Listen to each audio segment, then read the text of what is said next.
I hit the button much earlier so I don't forget. So we can get straight to the intro like this. Smooth transition. How you guys doing? Welcome back to the Tu-Vie podcast, your TV movie entertainment needs podcast. Sitting with me, of course, is Cameron, as always. Hi. He's back with the PlayStation headset. And Colin finally came back. I'm alive. He's back. He's alive. I'm a little That was terrible.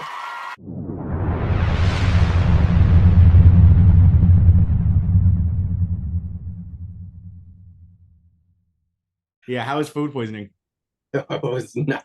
I'll be honest. You were MIA for a while. After getting food poisoned by rice, I Rice? Yeah, He said it was 4 days expired. it was really bad. Honestly, I didn't even know rice could expire. Rice could mess you up if you don't do it right. Even if it's a day old, it can mess you up, dude.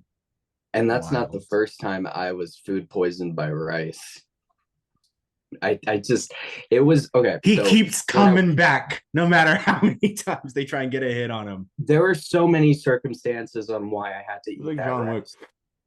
One, I don't have any food at the house. All right, we're a little bit behind on, a lot of payments. So we have to get very creative with eating. And when I say we, I mean me. And in the morning I didn't really eat anything at all. And so it was a mess. It was a mess. It was like I woke up at 5 a.m. and you ever wake up in the middle of the night and you have those cravings. You're just like, I don't care if I can just eat this out of the fridge. I don't need to microwave it. So I Not pulled the personally. rice. No, actually, that's not true. That's not true. I had was Oreos wondering the why other it day. was so silent for a minute. Well, I think Cameron and I were both trying to think about which item it was. Trying to. What we had a I've craving over. definitely had some very cold pizza. Yeah. Yeah, and it doesn't taste good, but you still eat it. No, You it's just food. Yeah. It's sustenance. It's just And- you're there. So I mixed it with hot sauce and it was sriracha Body sauce area. and I forget another one. I don't know the name of the bottle. And I ate Like Cholula? too much. I don't know. Too much of it. Too much of the rice. And my stomach was feeling a bit off, and I thought it was just because I ate it too fast. And then it started getting worse. And I was like, this is a recognizable Here we are. feeling that I'm sure we've all been there when we drink too much. And I felt so horrible. Like I couldn't go back to sleep. I wanted to sleep it off just so that I can arrive for the podcast. And I was afraid if I sleep, then I would sleep past the alarm, disappoint James. No, you could never disappoint me. I just want to let you guys know, you can always call out for food poisoning. I won't mark that against you. But it was like the second time I had to call out. I was like, this is embarrassing. No, hey, we're people. We got our own lives.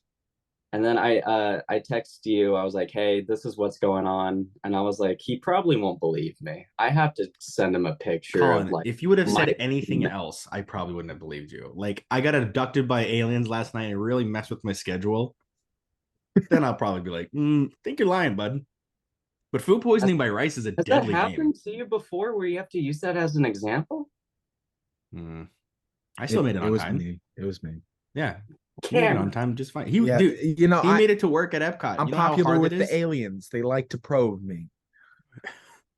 He made it on time for Epcot, I'll tell you that. Clocking in 5 minutes early. Except that one time. I remember that you've been sprinting down the parking lot. Yeah, we were just having a conversation. I just look at my phone and I it's the just break notice I'm room. 2 minutes late, and I go, shh, and then I leave, and I He, don't even tell knocked him. the chair back and just ran through it. It's so funny, Dude. Sorry. But Half that's point what right happened. And I'm still alive. And I did Yeah, we're glad to hear that both of you're y'all's, okay. episodes where I was gone.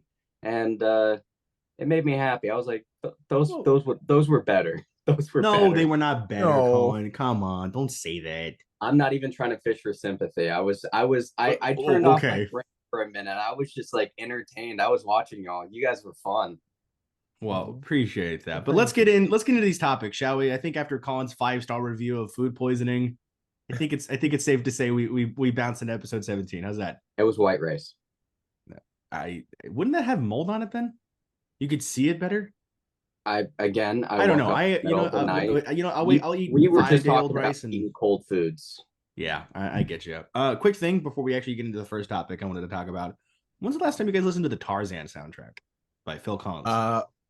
Recently I did a whole Oh, that's right. You Disney watched. binge Yeah. earlier this year, and like, man, Phil Collins did He not hit need to it on go the that head. hard. No, He was Son of just Man like, really just was wrecking my speakers these last few days. yeah, crazy good. Yeah, I also didn't realize that Glenn Close was the mom, Yeah. and sang part of that one with the butterflies in the beginning. Hold my hand, or something. Oh, Which yeah. it's the lullaby. Yeah. Colin, do you know what we're talking about? Have you seen Tarzan? No. You I mean, haven't I've seen seen Tarzan? I've seen Tarzan, but it's Oh. just like not like recent enough to remember the music. I'm telling you right Yeah. now, I sometimes go out of my way to listen to that soundtrack because it's so good. When did that movie come out? Was it like in the Great early 2000s? question. Cameron probably knows. He's the guy of all. 98 or 99? Which one? Because it looks 98. 99. 99. Mr. Release Days over here. Yeah, man, 99 with it looks really Tony good. Goldwyn. Yeah, it's super good. Tony Goldwyn as Tarzan, Minnie Driver as Jane, Brian Blessed as Clayton, which I always get his name wrong. And I didn't realize that Tantor. Hey, he's the best. I know. I forget the bad guy. Yeah, I always call him Clay or Clade or whatever. And I also didn't realize Has that the Wayne most Knight grisly death of any Disney villain. Yeah, pretty hardcore. Well, hold on. There was another grisly death from a Disney character. There's a handful. What's Syndrome got chopped up by a? Yeah, but you don't really get to like You don't see it. stew in that. You get to see the shadow of Clayton, and it's like That's true. genuinely pretty upsetting. That's true, especially if you're a kid. I didn't realize what the deal was. I mean, I don't think a lot of us did. I mean, Nemo starts off with practically a very gruesome murder. Yeah, but again, don't see the aftermath. I know that one actually scarred me as a child. I couldn't watch the opening of Finding Nemo for years. I think I remember there's like a Simpsons bit where like they have a copy of Nemo and it has like a skip the beginning button. Oh, absolutely. I'd hit that button so fast. It's such a hard opening. And then Wayne Knight plays Tantor, apparently, the giant elephant. Love Wayne Knight. Did not know that. And Rosie O'Donnell as Turk. Man, it's crazy. Wild casting. Donald Trump has beef with a tiny gorilla. Excuse me? Rosie O'Donnell and Donald Trump that's right. Okay, sorry. Wild. I forgot all about wild that. beef. Yeah. Okay, sorry to veer from that one. I needed to talk about the Tarzan soundtrack because I just have loved that soundtrack. But the first one I'll talk about is a filmography. Again, sticking with the writers, is Steven Spielberg.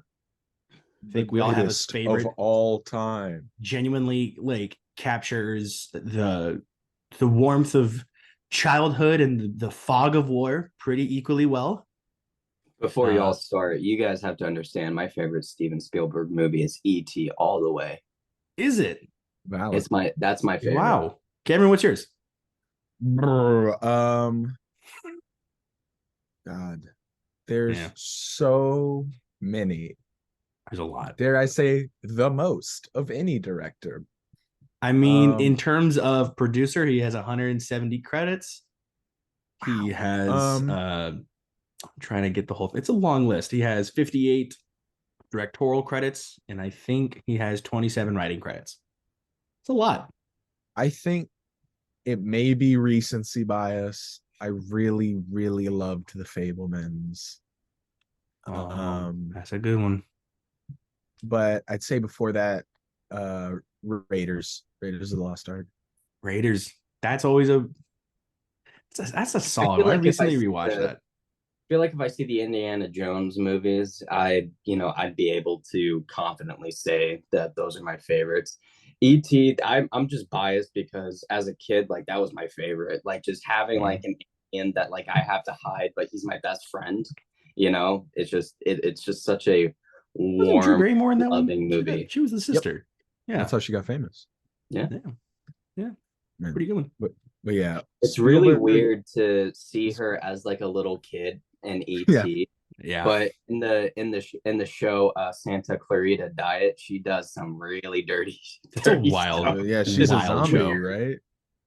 It's like I'm I watching this person think grow so. and age from the outside, and it's just bizarre. Yeah. Yeah. That's and for me, my personal favorite is Ready Player One. I think that's his best work.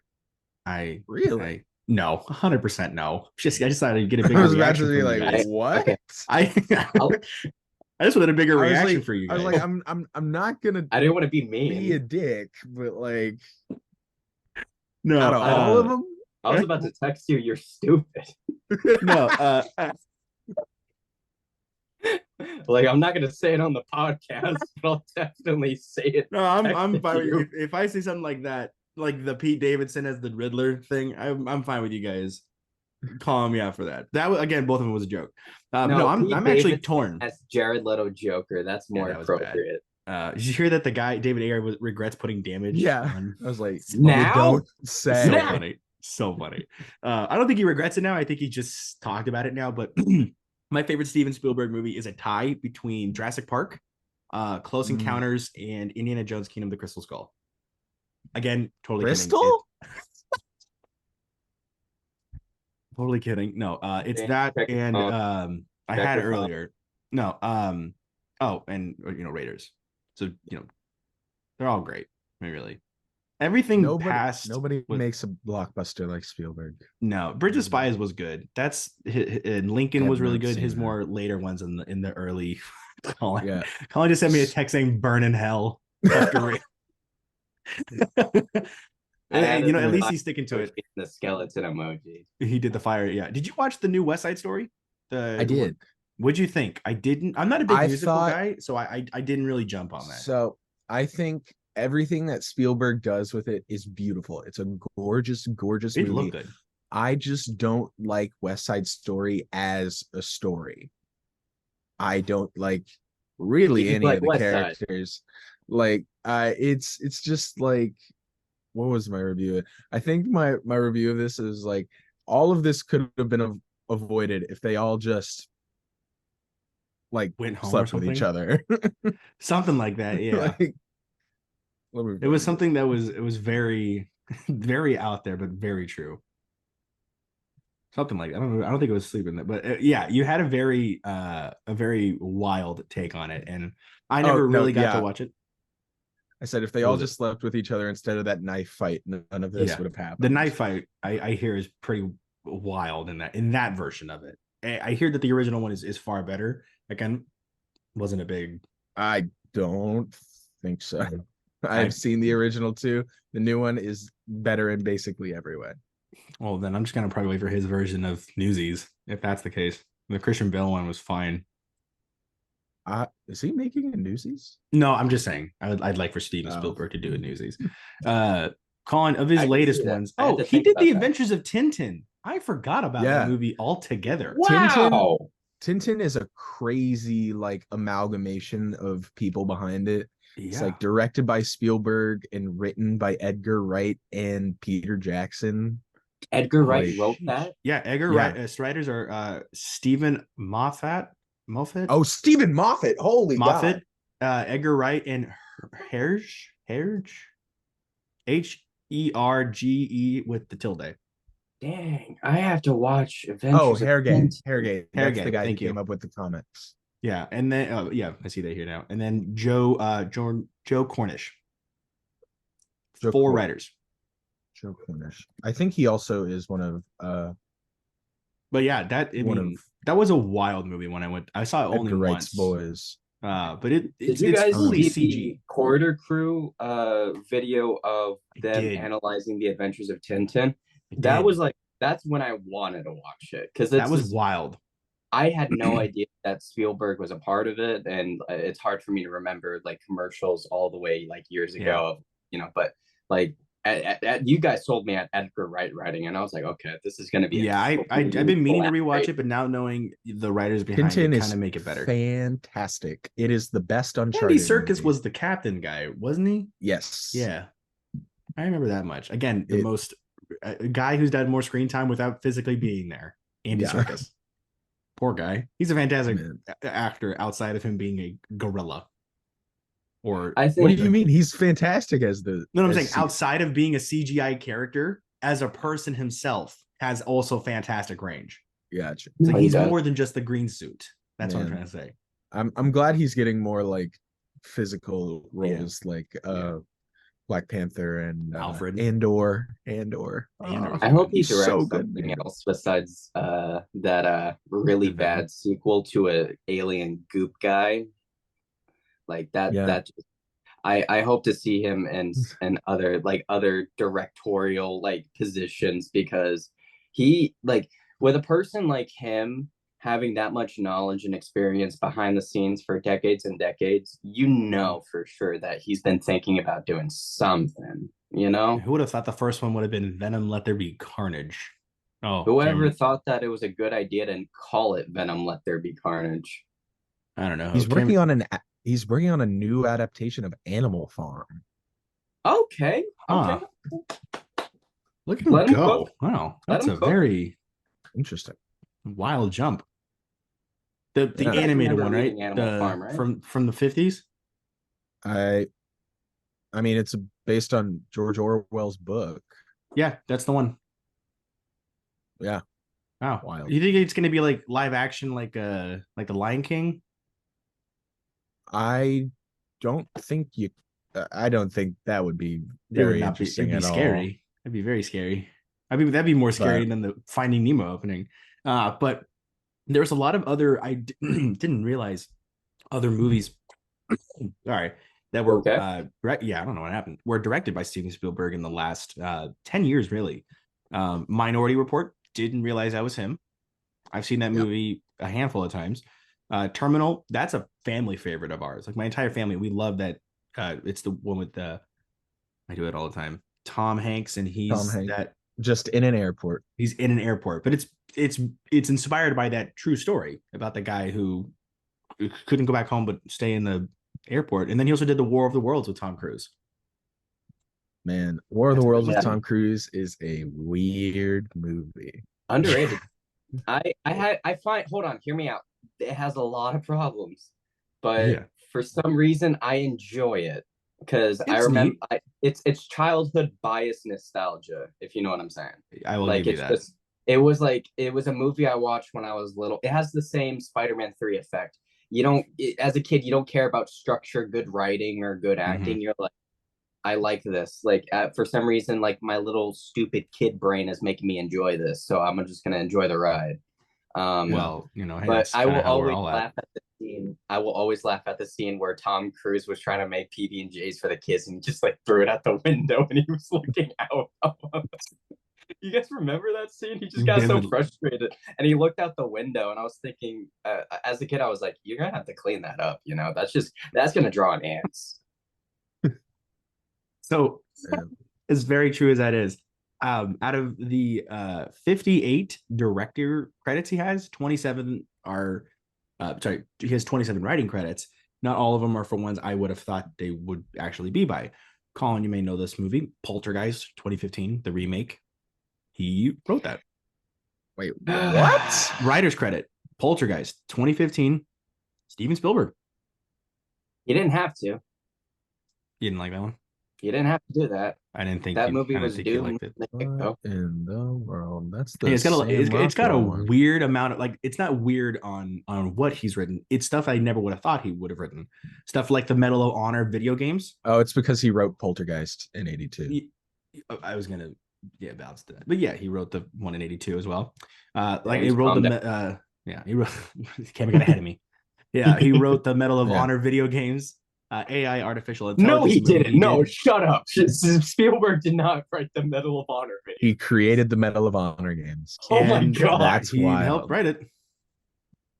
Well, I think my after brother used to play the what's it hell called? out of those games. I thought they were just Uh, games, or they were based off of movies, I don't know. I think it was just like a or it's toned just down straight Call to of video Duty. games. Spielberg Yes. is everywhere. And then he also helped write The Goonies, amazing stories, both versions of it, The Dig, and a lower one, which is Firelight.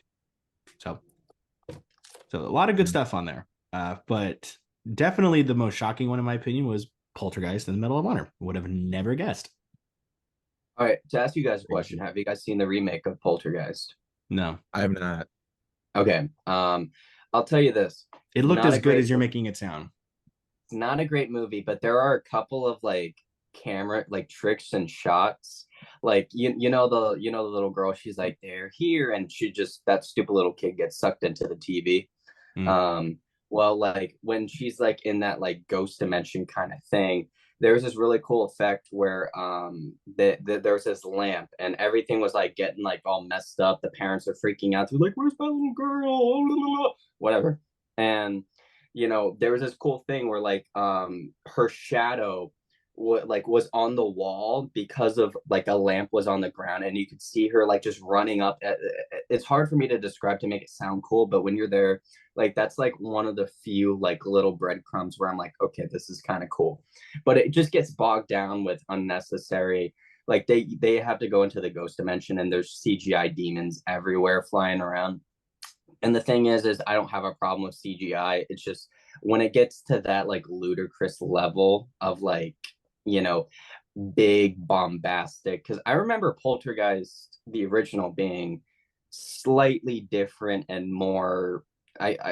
Obviously it was handmade, and everything felt a little more real. Obviously, like its effects don't hold up to today's standards, but as an archetype of like the original horror, it gets a few more brownie points because of just that staple. But the new one just I remember looking forward to that movie because they had interesting marketing where it was like They 30 did have second interesting marketing. clips. It was really cool. And then my grandma, she in Queens, she knows this guy that gives you bootleg DVDs, and she gave me a bunch, and one of them was Poltergeist. And I'm like, dude, Nice. my parents aren't gonna allow me to watch this. I'm gonna watch it. Watching it in the car, and I'm like just confused. It was one And of the the old few classic 2002 DVD player thing. I had an HP laptop at the time, Mm. so I guess I Wait, that's even basically used further it as than a when you get to have a DVD little player CD a in there. lot. Yeah. And I watched it and I was just so confused. I was like, where's the scare? It's just this dad's an asshole, this mom's a loser, this teen, I don't want anything good to happen to her ever. I just want her to have a terrible life because she's so obnoxious. And this little girl, she's not going to be that annoying, is she? And when she gets sucked up, I'm like, okay, roll credits. Let's do this. I don't care. I don't care anymore. I don't care. Sam Rockwell isn't even helping. He's in that? Yeah, He's Sam like the main Rockwell. He's character. the shitty dad. In the new one or old one? New one. New one. I never What saw the do you mean old one? old Poltergeist. I don't know. I'm not gonna lie, I kind of zoned out for a second. This is the dogging on James episode. I'm so glad you listened to me, James. Thank you for welcoming I'm sorry. back I'm my trying. podcast. I'm sorry. I felt bad for taking too much of the Well, podcast. I thought you telling guys this like story. horror. I'm not a big fan of that. I'll take my horse out of this race. Out of the conversation. Horror, What do you Marvel mean? You loved Studios Barbarian. logo. Cameron, I don't know how other way to put it. You had a great time. I liked the camera work. I hated that monstrosity. Barbarian. What are you talking about? Barbarian, Colin. Barbarian? Yeah, he loves to say I love it. I hate He it. loved it. I hate it. Okay. So much. So Cameron, I was talking to James about this a while ago. So and I know you got like you got a few breadcrumbs of information about it. When I get to Texas, I'm going to slowly build James's tolerance for horror movies. Good. So good. that he could, because I don't want to live in a world. I don't want to be on the same plane, the same rock, the same state as him if he's going to say he hates Barbarian. Already there, buddy. Exactly. We're on the same planet right now. Same big rock. I know, but I don't want to share the rock with a best friend. Here's the thing. I don't like. Let me be clear. I don't hate Barbarian. I don't like the way it made me feel. Okay. It made me feel unsafe. I'm okay with that.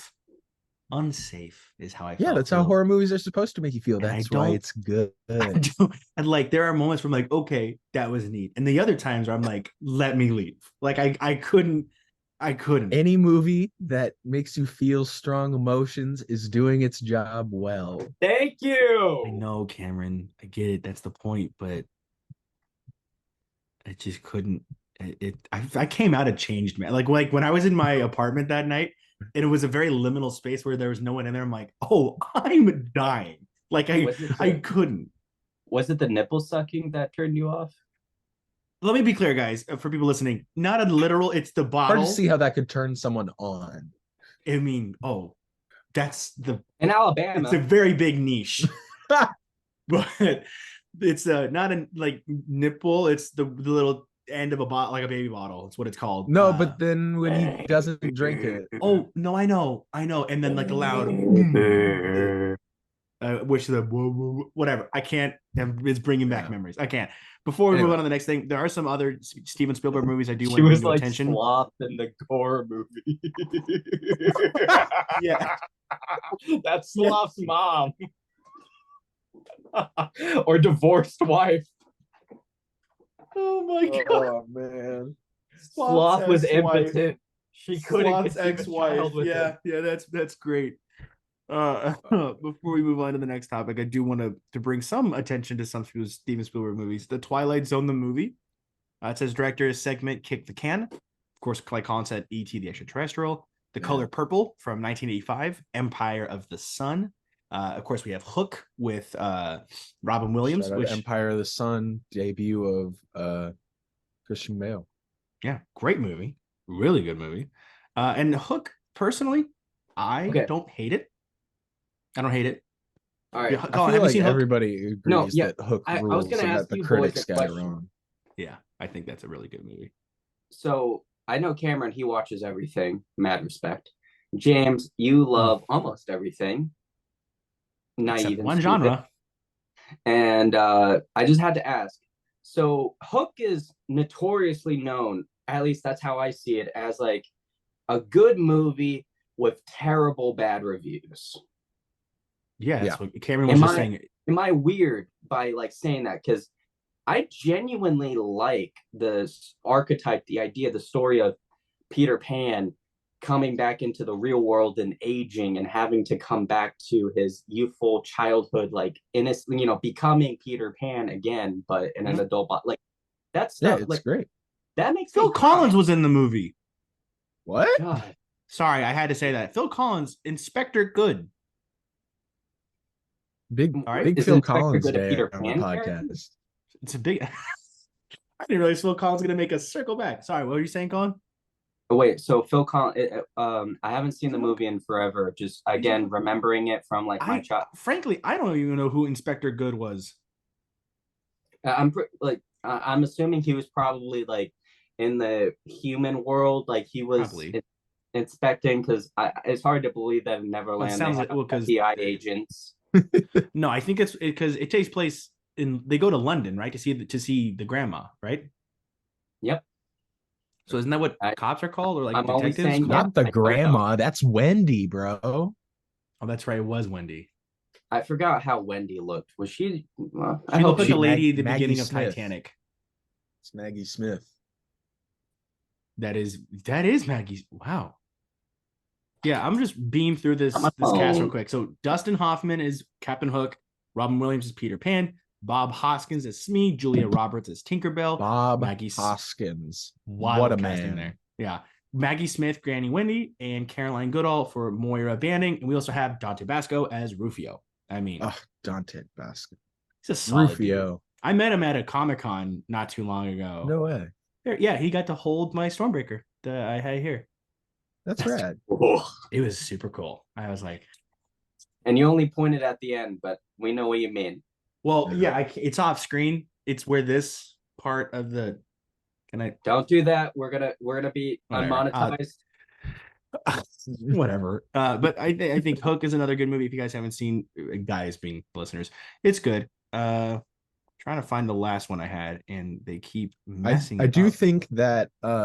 Lincoln was a really good one. Spielberg's work as a whole becomes a lot more interesting after The Fabelmans.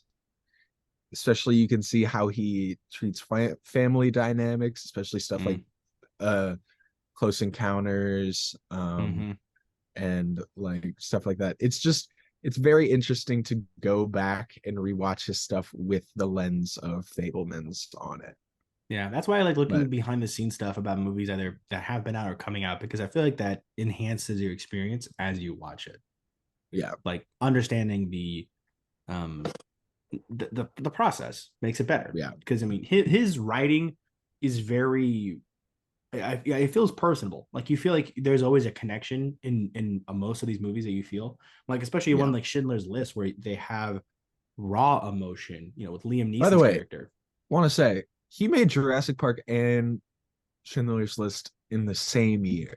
Yeah, That's crazy. it's a That wild is jump to maybe do. the best year for a director ever It's to make it's a good one. two of what I think to be probably the best movies of all time. They're perfect Yeah, movies. but I mean, completely Schindler's List is very different. sad. Wildly different movies. It is apples and oranges on how different they are, but they're both equally Schindler's List fantastic. will make you contemplate putting a gun in your mouth, and Jurassic Park will make you contemplate going to Universal Studios. That is crazy. I don't. Maybe not in that order, and hopefully not the last part for Schindler's List. All right, No way you can watch Schindler's List and feel good about yourself as a human. If you do, that's a No, yeah, you just gotta like, if you feel you just fine gotta after like watching stare at Schindler's a List, wall that's for an hour or two. Like that movie destroyed me as Yeah. a person. Yeah, the effect, it's so good. Like I feel weird when I say a movie's so good when it destroys you at the end, but it's like it is that good. Yeah. As a product. Quick question for everyone: what's your favorite Jurassic World movie or Jurassic Park movie? Call and go. The first one. Okay, so the first one. The first one. It doesn't hasn't get really better sense, right? Yeah, it doesn't. I will maybe, if we were gonna, okay, all right, how about this? Better question, guys. Exclude the first Jurassic Park movie. What's a better one? The second And one. be honest. Lost World. Lost World? Lost World's good. I haven't seen that in a while. In the Jurassic World series, or that's the second Jurassic Park? Okay. Because it kind of gets blurry at I mean, the second Jurassic Park and the second Jurassic World are not that different. It's practically the same movie. I would not say that. They're very I remember different. thinking very similar thoughts for Fallen Kingdom and I'd say the first act of Fallen Kingdom is similar. Yeah, not the because they're like going back to Isla Nublar. The dinosaurs are just kind of out there. Yeah, that's but then the other two acts of Fallen Kingdom take place in that mansion, and it's just really so bad. Wild. That's just bad. There are a few glimmers of Jurassic Park goodness in those Jurassic World series. Like when it starts getting like when Chris Pratt does this.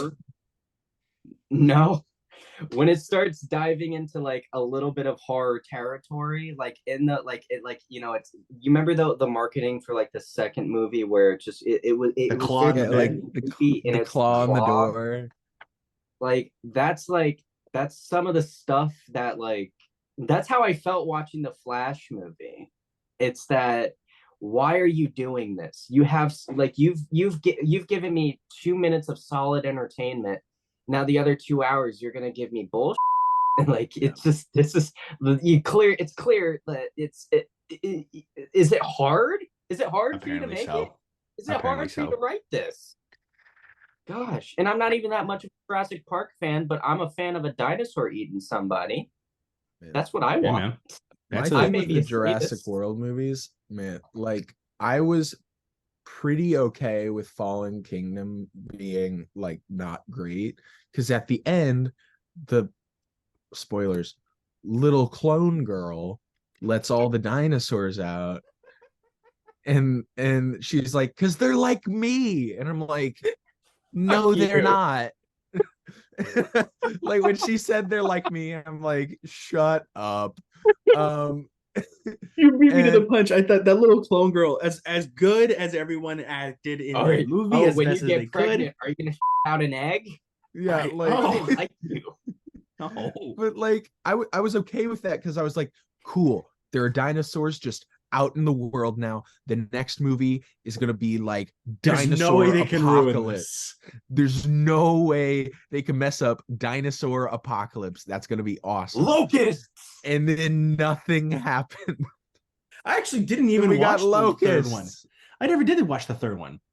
You don't have I to. mean, let me be real. Oh, The only thing that bad. intrigued me about the third one was the fact that Sam Neill and Jeff Goldblum, everybody came back. That's the original three finally came back.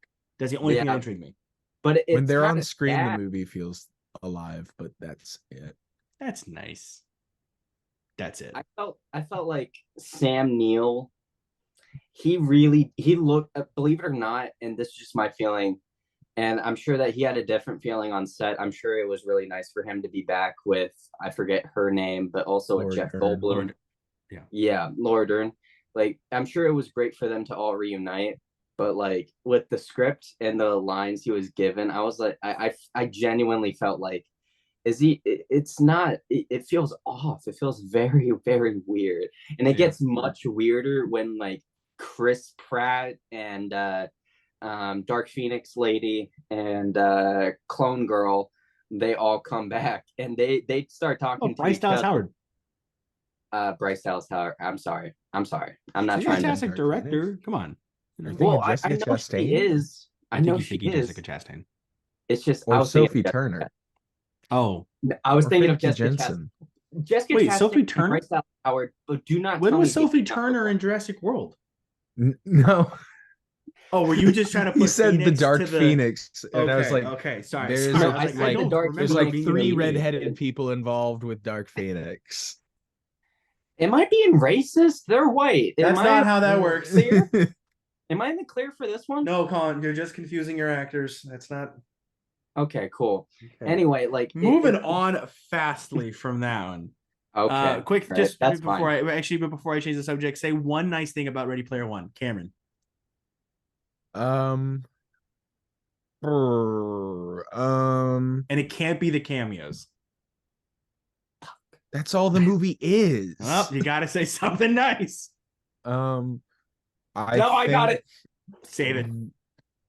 I think the motion capture is good. Actually, no, the shining bit is cool.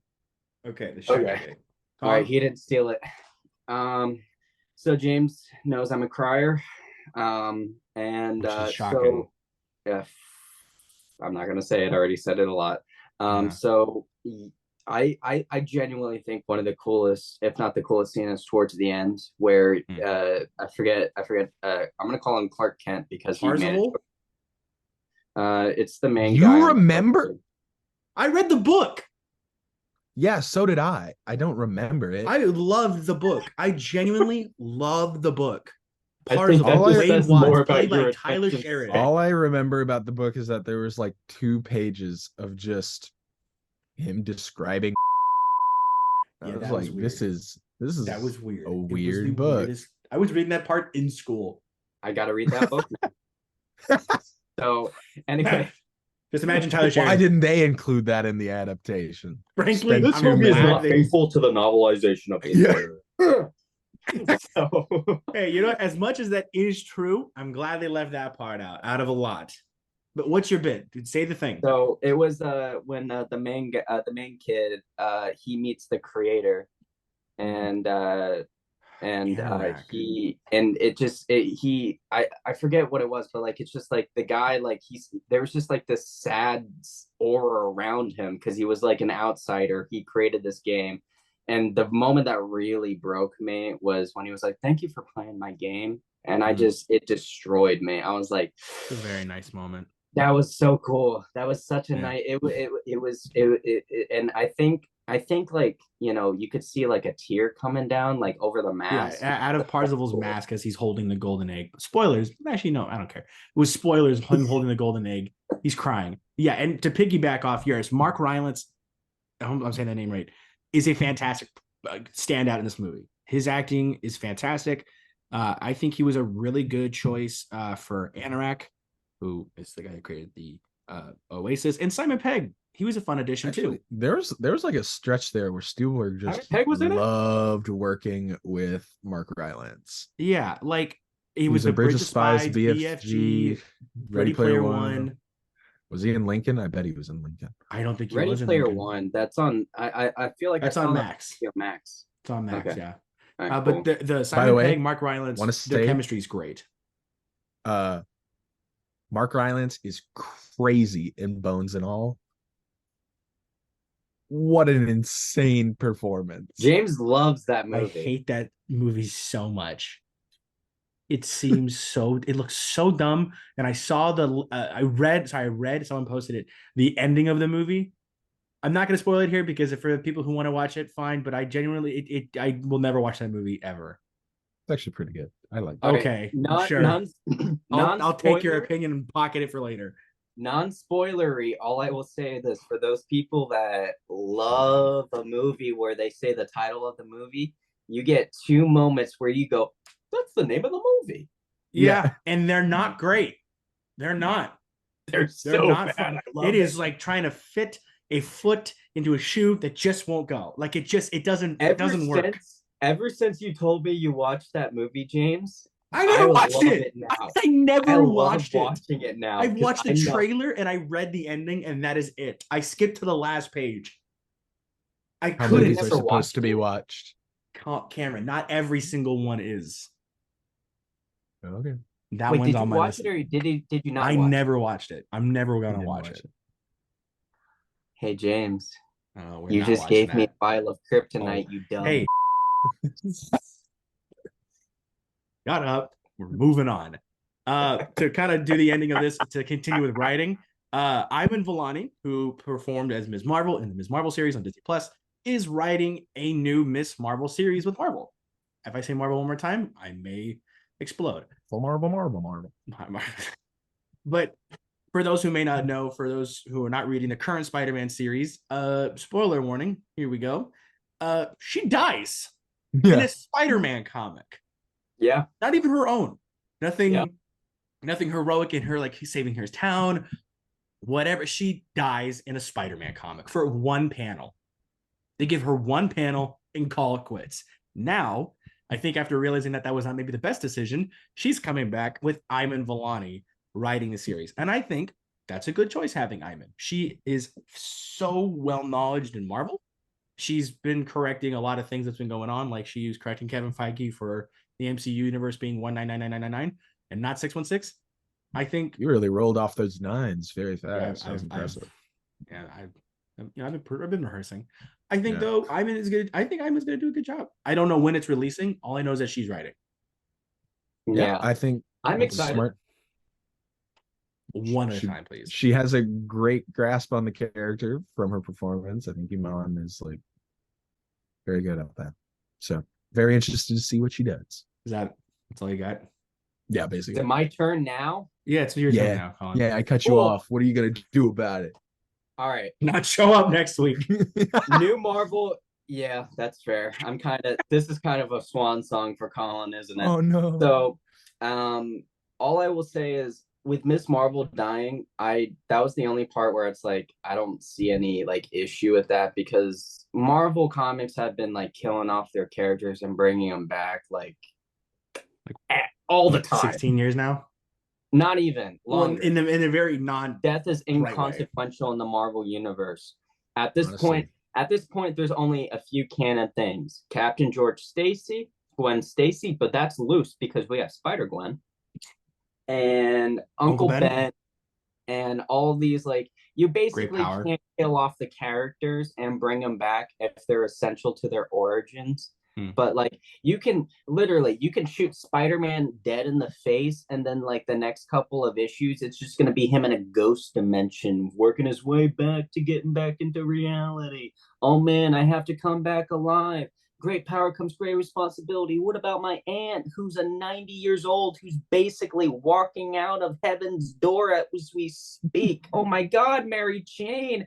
Oh my God, what's going to go on with Mary Jane? And then she's just like, screwing some dude from another world. It's a mess. And I'm pretty sure that in the Marvel summits, because in the Marvel comics, they do have like summits where like they have to go over the next year of like creating Marvel comics. What writer is going to do this? What writer is going to pitch something? I'm sure like it was already planned for Miss Marvel to be killed and brought back or whatever. So I hope Ivan yes, I hope she genuinely gets to write and express herself through, like, because that's pretty cool. We haven't had that happen since Paul Dano did his Riddler Year One comic, which was set in the Robert Pattinson universe. So I think it's really cool. Have you read that yet? Is that out yet? Yeah, that's out. Yeah. Oh, okay. I mean, the I didn't comic, try to look for it. the single issues are, but the hardcover doesn't come out for until November. I just was looking for the comic. Period. Okay. And so I didn't mean to say okay like that. Hey, man. That sounded so my mean. bad. I'm so sorry. Excuse me for asking a question on a podcast. Sorry. And I'm sorry for giving you an attitude. Do you want to Please give me a go. hug and let's make up? Not now. All right. Well, that's your fault. I Cameron, need do you want time. to take it from I us? need time. I need time. Just go. That Yeah. wasn't even an answer. I think it's really funny. I think I don't think I've seen a character die and come back fast as It was maybe a week. this Marvel. Yeah, Maybe a like, week. Dude, you And have that's me not been stretching it. reading Spider-Man. Dude, that mother keeps on dying coming back. Yeah, his latest issues, I've been hearing a lot more negatives than positives, and I haven't read them. Colin's probably been staying on top of it easily, but Yeah. to The kind of best part piggyback, about it, the best part about it is Spider-Man and Black Cat. I'm kind of checked out about I know because I saw the your writers text do yesterday. not the writers do not want to have Peter and MJ together. They not. have the most toxic relationship in all of Marvel Comics history. I'm not kidding.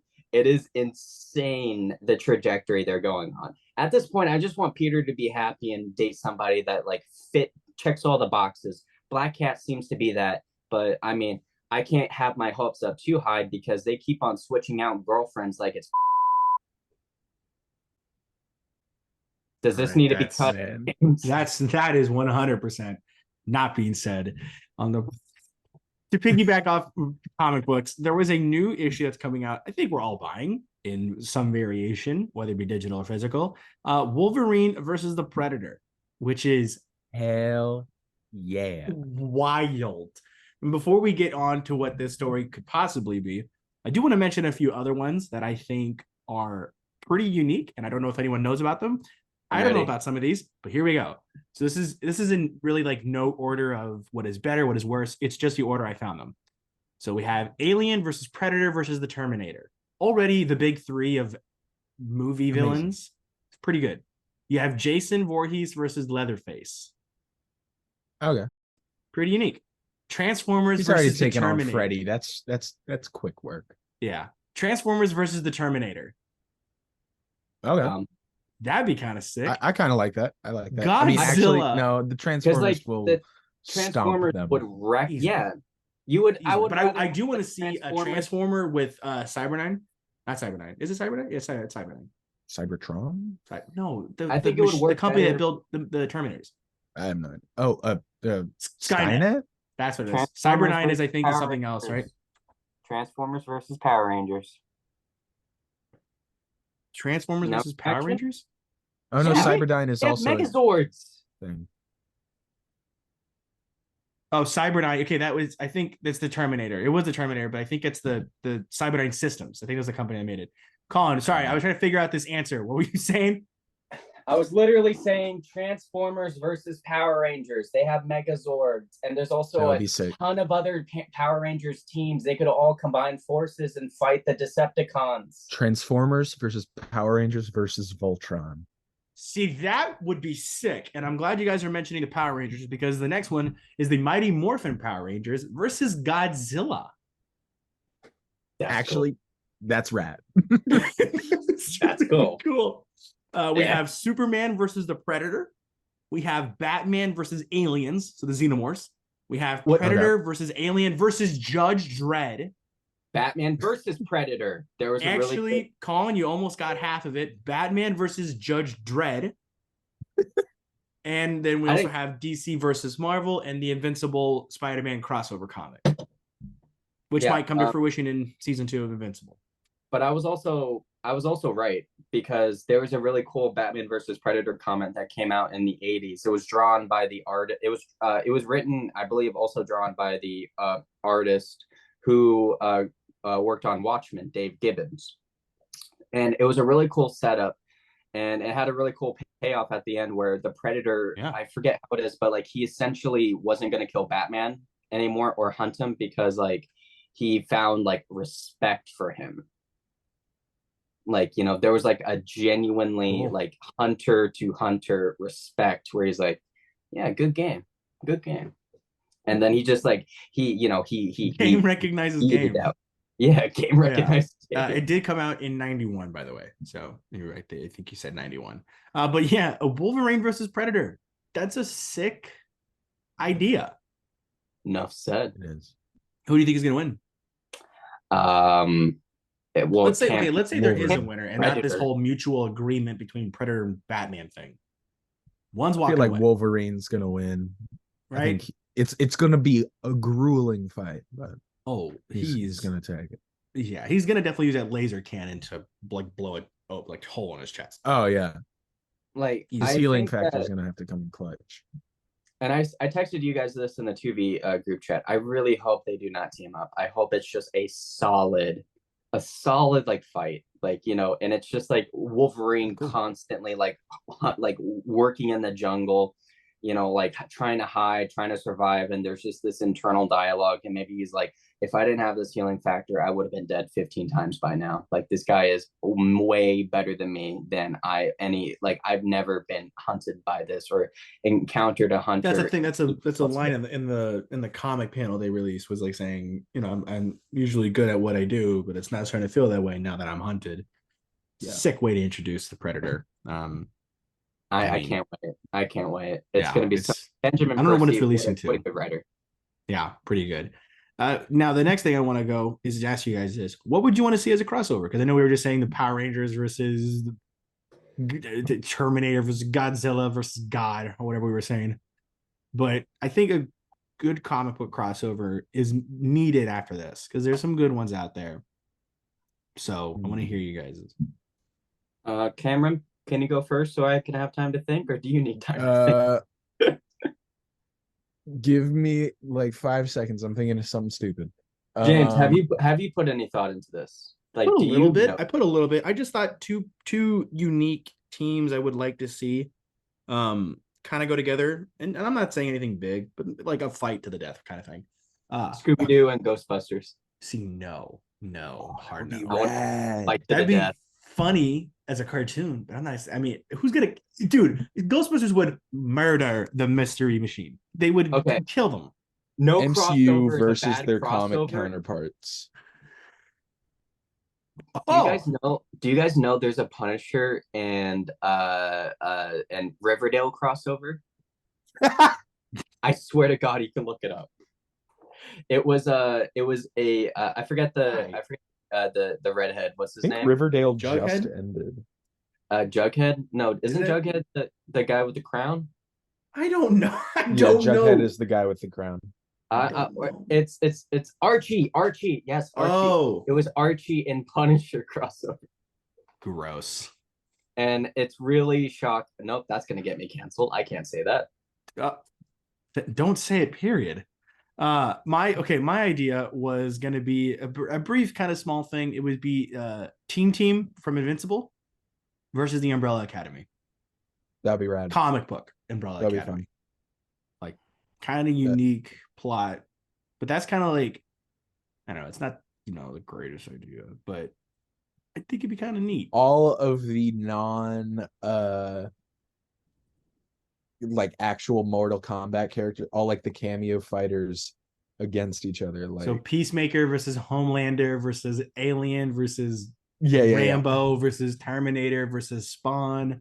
I'm gonna go to RoboCop. a step further. Versus Man of Steel Superman versus Omni-Man. I was gonna say Omni-Man. Homelander. Homelander's dead. Well, just want to let you know. Superman Homelander's dead in the wipes. first 6 seconds. I don't know. The floor. I don't know. What do you mean? Superman's gonna be like, "You're not even a real superhero, son," and he's gonna be like, "You don't mean that," and start crying. Yeah, I think we've talked about this actually on a previous episode. Like, I think we did, right? Not long. Well, about the Mortal Kombat cameo? No, about Homelander versus Omni-Man versus Superman. Which, by the way, in the order of who will survive from dead to alive. Homelander's dead. Omni-Man's fighting strong with Superman. By the way, just did some research. Riverdale ends this week. It hasn't already? It's got one more episode. I thought it's been done for like a year. No. I'm kind of sad now. I'm not gonna have anything else to make fun of. Yeah, we'll find a way. I miss getting like an occasional tweet pop up that's just like, they've figured out how to break the space-time continuum on Riverdale. The this cast week. of Riverdale has made a quantum vortex. I don't know if you've seen what's been going on in Riverdale. No. It's crazy. I know that they got superpowers or something. They had superpowers for a bit. There's time travel. What? Why?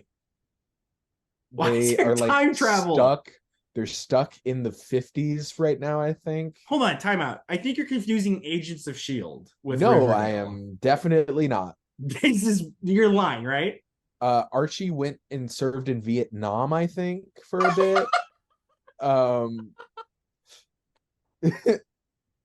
What's this originally about the death of their friend or something? Yeah. I'm bad. I remember I watched the first season. It was one of those like it felt like the show knew it was campy and silly.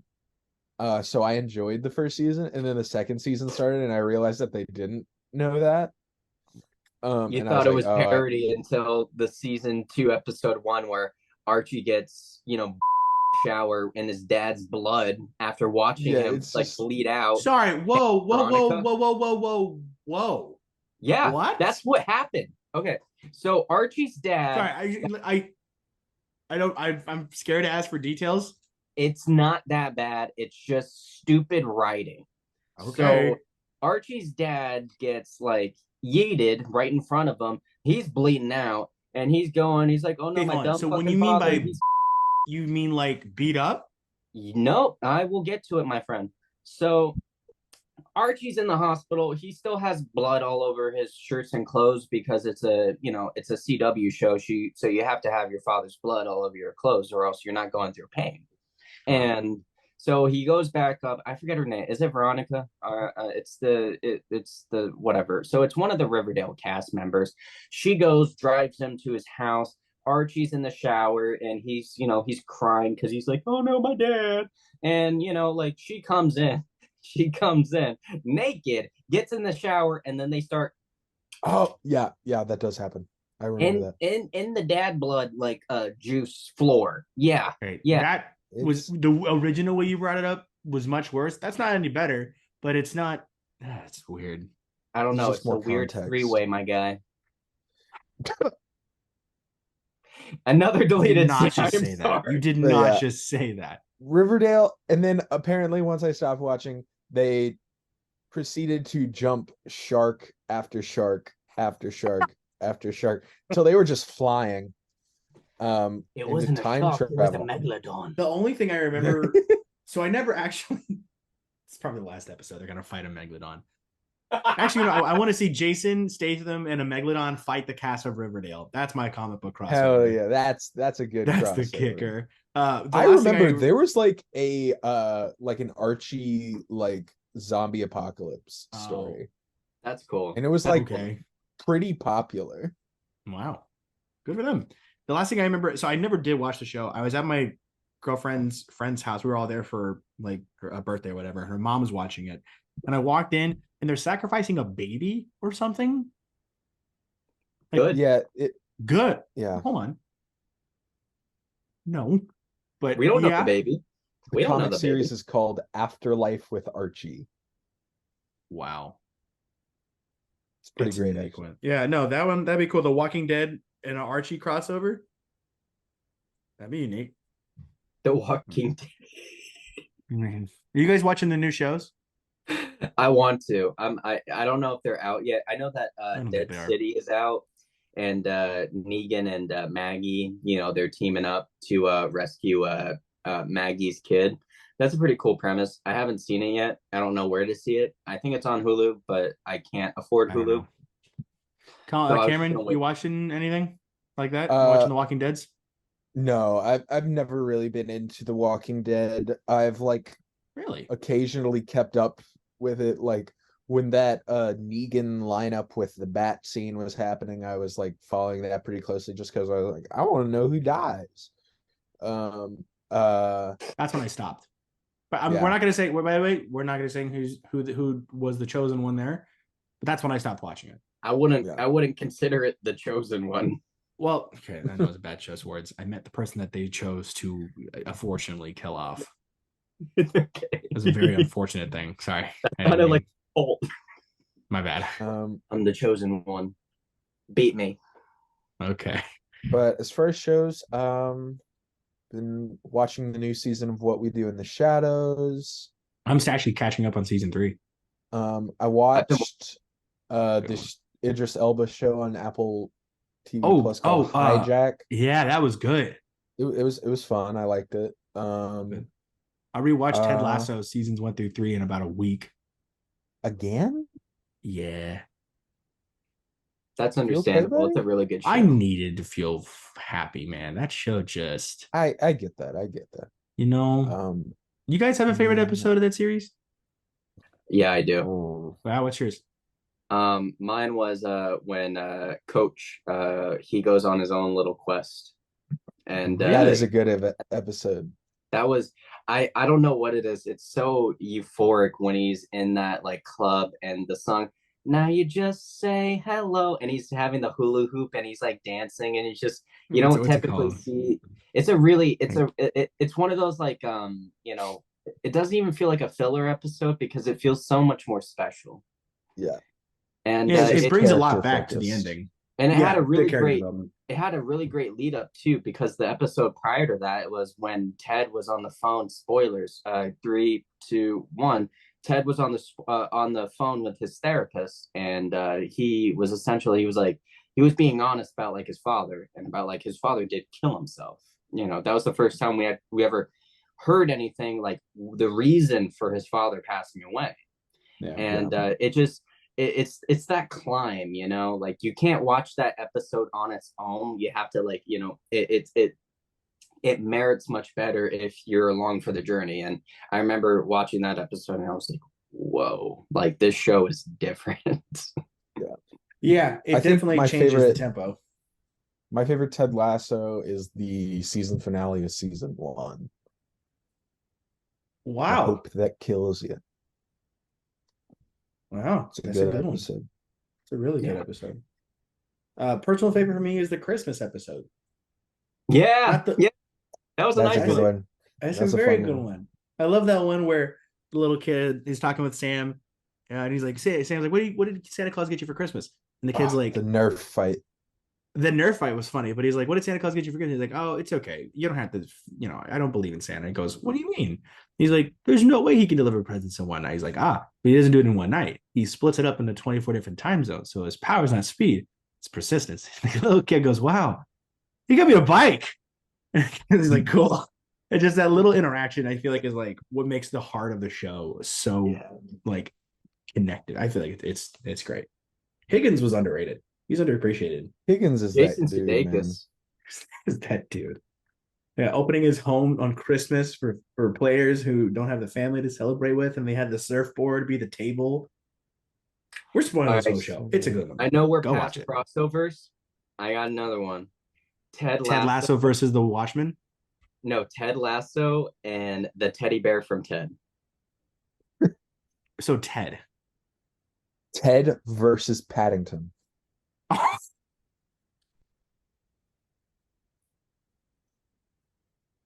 Cameron, we just made the next.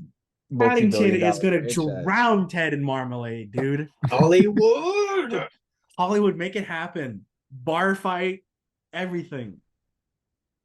That'd be sick. Oh my god, Paddington! You have marmalade. Ted just breaks a bottle. Seth MacFarlane and what's his name?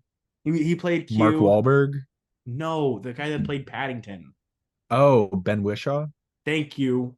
That would be. I think that's going to be in the $1 billion club. That's going to push out Titanic easily. It's going to go Barbie. Avatar. It's going to go Barbie. It's going to Avengers, Barbie, Ted versus Paddington. Paddington, right there. Paddington. Padding Ted. Both of them solid billion-dollar names. Can we get a hashtag going? Teddington and Paddington? No, we're gonna wait until the strikes are over, man. Then we're going straight to Hollywood. Yeah, cut this out. This is our idea. This is the deleted scene. You keep the other stuff. Could you imagine you're sitting down to go watch Avengers Kang Dynasty and you're like, coming this fall, Teddington. And you're like, son of a, and just run out, go call one of us. Like, because they're listening clearly to this podcast. Man. I'd piss on their headquarters. If we have one demographic, it's studio executives. Clearly, all billion of them. How did Jordan Belfort do it? Huh? How did Jordan Belfort do it? We gotta have charisma and be evil. I think he committed crimes. I think too. All right, we need one person to be a fall guy. Cameron, I'm sorry, but we need one person. I'll do what I need to do.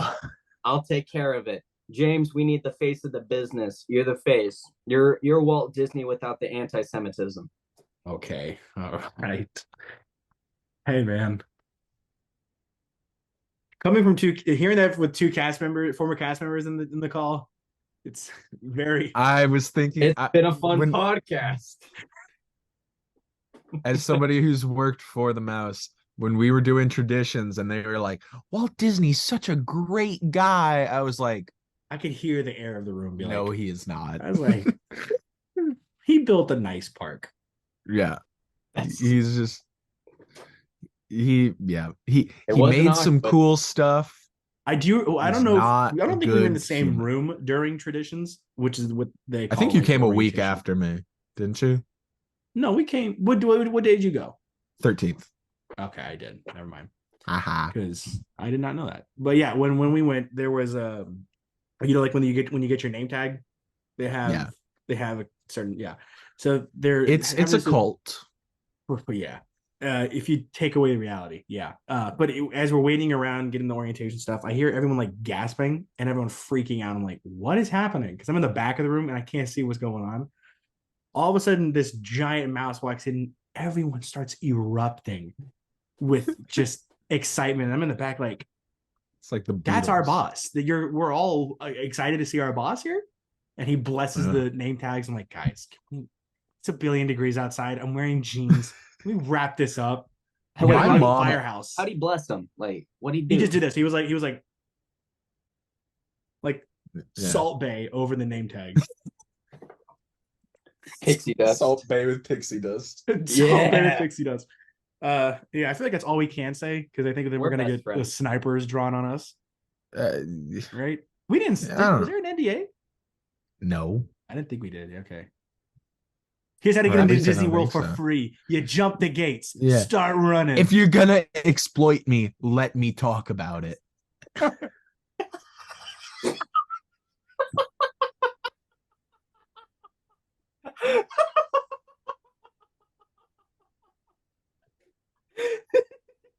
Yeah, I love. I tell people all the time, like, "Here's the best time to go."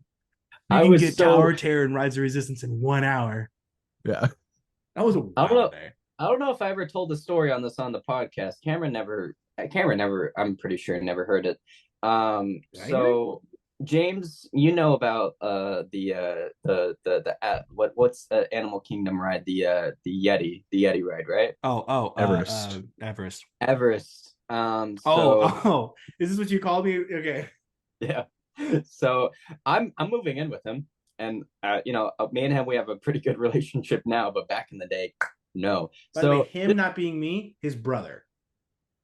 I was gonna get to it. Don't worry, James. I'm not gonna blow you up like that. So I went to Disney World 2015. Why I know this is because that's the year Batman Arkham Knight came out. That is true. And so we went to Disney World, and I think this is one of our last days. We hit Animal Kingdom. My parents, they separated. They were going to do their own thing, probably fighting at another park.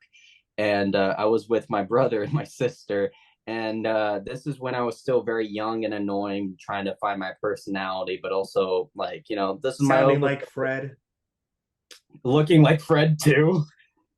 And So I'm just trying to talk with my brother, just messing around with him. And as soon as it was a targeted attack, and looking back on it, I respect it. So we were about to go on, like we're about to sit down on the little thing, and my brother and my sister, we're just messing with him, and my brother turns around, looks at me in my face, and he goes, "I don't love you." And then we get on the cart and we're strapped on, and I'm just thinking, I'm like, my brother doesn't love me. And then we go on the ride. And then I swear, you can find this. I can ask my mom if you can find this. There is a photo of me with a dead expression. And I don't know if any of y'all have watched those YouTube videos of top 10 ghosts found on photos. I looked like a lost child, like the ghost of a dead child that died on that ride, who's just endlessly on this void of like terror and avalanche. And I've told this story to one of two lesbians, and I call them my moms. And that don't worry, it's fine. And I told him, and we were like, we were just getting back from a bar, and I told this story, and I was laughing because I was like, it's funny, it's funny. I mean, and they're looking at me, it's like, no, no, can I give you a hug? And I'm like, what do you mean? It's just a funny story. Yeah, guy humor doesn't translate that well most of the time. And I realized that like they've just been in this environment of love and care, and just seeing this sad, skinny, like idiot, unconventional boy tell the story of how his brother said he didn't love him at Disney World, the happiest place on earth. Most like, most magical place on earth. Oh, I'm sorry. Is that also a part of your NDA? Yeah. No, that's just the tagline for the place. It's just a side effect of going there. Yeah. It was weird. It was weird. And I mean, I told this story to my brother before, and he's like, "Oh, I told you I didn't love you all the time. It's hard for me." That's just the one that stuck. Yeah, this is just the one that stuck. That's cool. A year I thought I was adopted. You what? Yeah. Oh shit. Oh, I when I was like 10, I thought I was adopted because like my mom has brown hair and my dad had like black hair, and I have like a dirty blondish hair. And I was like, the math isn't mathing. I'm not a biological child. And then my parents could have were just like, cheated. No. What? I don't know. Yeah. I don't think that's how that works. I don't know. I mean, it's probably not something I want to grill my mom about. Or just ever bring up. Yeah. I just feel like that's a rough one to kind of be, hey mom, trick question. Hey mom. Let's do the math here. Product of an affair. At the time, I was really sad to find out I was adopted. Now I'm 21. I wish I was. That would have made a lot more sense. If you ever, for some reason, find a younger photo of me with my parents, I apparently still look exactly like my dad, and have looked exactly like this since birth. Like I'm still 22-ish now years, and still pound for pound the fattest baby in the family. There's been 10 other people added to the family between me and now. Fattest one of them all. You remember in my middle parents school? Used to call me BFB. Big fat boy? That's dirty. Big fat baby. Okay. We used to live in California, and my mom, we would go to the park sometimes. We had the annual passes or whatever they were called back then. And she would make it like educational. She'd be like, hey, because that back then in Disneyland, they had like a petting zoo. So we'd learn about animals and everything. She made it fun. Always will thank my mom for that. And when we were going in, the guy was like, hey, you gotta pay for your kid. And then my mom was like, no, they get in for free, 3 and under. He goes, yeah, I know that, but your kid's clearly 5 years old. He's like, no, he's not. He's like, yeah, he's like, I can tell when a kid's, he goes, man, it's like, sir, he's 2. I was a humongous child. I found a picture of me when I was 5 years old. Or so when I was 3 years old. I thought I was 5. I was huge. I didn't know this for years. I couldn't fit in the little stockings that put little baby photos in, like when they have them like neck deep. It got to my stomach. They had to shave me in with like not a horseshoe, with a shoehorn. I couldn't fit, dude. That's my life. You remember in middle school big fat boy. when I was a baby. I was a big fat boy. Huh?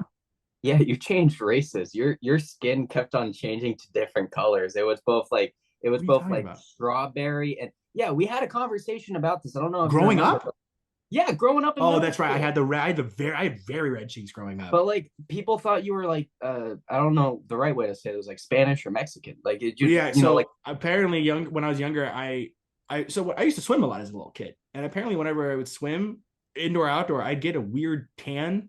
So I was a lot I don't know. I don't know the thing. My mom would say that. But yeah, it was weird. I got asked a lot if I was from a Spanish culture. I'm 100% Californian white. I didn't know how to explain it to some people. that's No, right. no, no, That's no, right. no, no, no, no, no, no, no, no, no, no, no, no. How it should be, brother. You ain't from California no more. We're in Texas. Yeah, you're done. No, Get Where's your gun? done. no way. Okay, that took a very bad turn. I don't want to end it there. That's not how we're. Too bad. You gotta get her done. Guys suck. Yes, we I do. feel like there was one other thing we were going to talk about this week, right? No, Hold up. that's right. I wanted to end with this. Stranger Things fan was catfished by a scammer who claimed to be Dacker. I think his name is Montgomery, who Daker. plays That upset me. Daker, who plays Billy Hargrove in the series. The now single mother says she left her husband after meeting the scammer online and sending him over estimated $10,000 over the year. Wild. She left her husband. Just She left her How do you kid. come back to the door and be like, hey, profoundly stupid. The guy wasn't real. so the Like, guy I thought it wasn't that. It was some guy named Tommy. You're gonna laugh Yeah. at that. You're gonna laugh. You're gonna get a laugh. I spent all our money on this guy, and he wasn't real. Do you know our child So- we've been saving around $10,000 for his college education? He's gonna have to go anywhere else. But So college. you know how we couldn't find the money to get our kids braces? Well, this Well, I lied and gave it to Dak Montgomery. God, what a How do you what think an he idiot. feels? Like, how do you think Dacker, right? I feel like it's got to be like, oh, that's a bummer. Sorry. Like, he's got to Sorry, feel I bad. just As much as I feel bad for the single mom, I don't know how to take this other than just wow. That's Just wild. I I would I- never also do the news article about this. I'd be like, I want to keep the shame private. yeah, Batman couldn't get that out of me.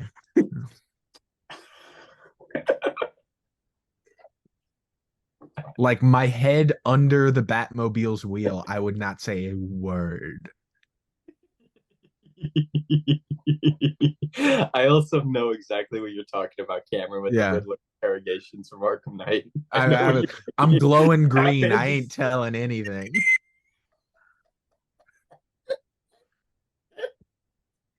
Oh God, I just feel so bad for the husband and the child, but too. also, like the husband, dude. The husband now has the greatest story to tell on the rest of his dates. Yeah. Oh my gosh. It's like It's have like you it's ever like been that in when a the weird divorced couple was relationship? separating their beanie babies in court. It's gonna be that equal great story. God, I can't believe that's a real story. Did you guys also watch the Beanie Bubble on Apple TV? I'm not. I'm Very too good. disturbed by beardless Zach Galifianakis. My dad watched like maybe 30 minutes of it and he goes, Zach Galifianakis. I said, Zach Galifianakis is doing really great. And then he goes, that's him? Ah. And it's so weird. A beardless one is scary.